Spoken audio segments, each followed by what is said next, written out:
Bonjour, tu vas apprendre à établir un tableau d'avancement et à déterminer la composition de l'état final. Si tu n'es pas au clair avec la notion de tableau d'avancement, je te mets en lien en dessous une vidéo où j'explique comment ça marche. Ici, dans cet énoncé, on va faire réagir du propane avec du dioxygène. C'est donc une combustion. Donc la première chose, c'est d'établir la réaction. Donc le propane qui réagit avec le dioxygène. Si tu ne sais pas établir cette équation de combustion, je te mets aussi en lien une vidéo qui explique ça. Maintenant, on y va, on va commencer le tableau d'avancement. On me dit que au départ, donc, le premier réactif, on en met 3 moles. 3 moles de propane. Donc je mets, première ligne, état initial, donc c'est le départ. Avant même que la réaction commence, on a au départ donc 3 moles de propane. J'écris 3,0. On me dit aussi que pour le deuxième réactif, le dioxygène, il y en a 19 moles.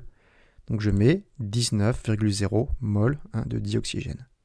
Ça, c'est toujours l'état initial sur cette ligne. Maintenant, les produits. Le dioxyde de carbone, il y en a combien au départ? Il n'en a pas encore été formé. Donc il y en a 0. Et pareil pour l'eau. C'est le départ. Il n'y a aucun produit pour l'instant. Maintenant, l'état final. C'est-à-dire lorsque la transformation est terminée. À l'état final, quelle est la quantité de matière de propane? Eh bien, il y en a ce que j'ai mis au début, les 3 moles du départ, moins ce qui a réagi, moins ce qui a été transformé. Et ce qui a été transformé, on appelle ça l'avancement final. XF, avancement final. Il y a un coefficient stoichiométrique 1 devant le propane, donc en fait, il y a marqué moins 1 fois XF. Je te dis ça parce que pour le dioxygène, quelle est la quantité de matière à l'état final? Eh bien, c'est ce qu'il y avait au départ, les 19, moins ce qui a réagi. Et ce qui a réagi, c'est 5 fois XF. Alors, pourquoi ce 5? Parce qu'on a un coefficient stoichiométrique 5 devant le dioxygène. Dit autrement, le dioxygène va être transformé 5 fois plus rapidement que le propane. Donc 19, ce qu'il y avait au départ, moins 5 fois XF. Maintenant, le CO2, j'en ai combien à la fin? Vu que je n'en avais pas au départ, c'est 0 plus ce qui a été formé. Et ce qui a été formé, c'est 3XF. Encore une fois, j'oublie pas le coefficient stoichiométrique. 3 fois XF. Et pour l'eau, c'est donc 4 fois XF. Ça, c'est le tableau d'avancement. Moi, maintenant, il va falloir décrire la composition donc à l'état final. Je veux savoir la quantité de matière de propane, de dioxygène, de CO2 et de H2O. Pour ça, je dois trouver donc l'inconnu là, c'est XF, l'avancement final. Et pour trouver l'avancement final, la méthode, c'est qu'il faut trouver qui est le réactif limitant. Je vais faire 2 hypothèses. Si c'est le propane qui est le réactif limitant, ça veut dire qu'il est totalement consommé à la fin. Donc il n'y en a plus. S'il n'y en a plus, c'est que 3 moins XF égale 0. J'isole XF. XF, dans ce cas-là, il vaut 3. Deuxième hypothèse.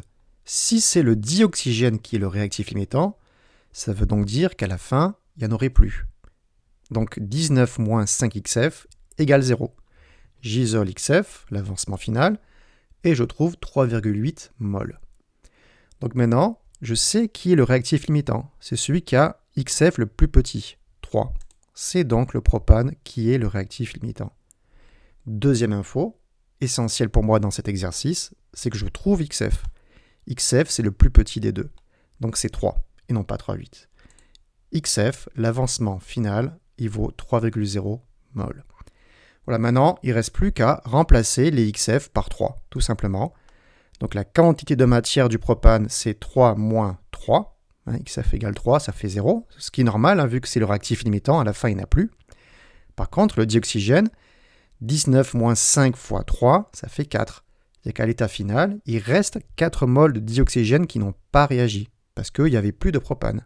Ça montre bien que le dioxygène était le réactif en excès.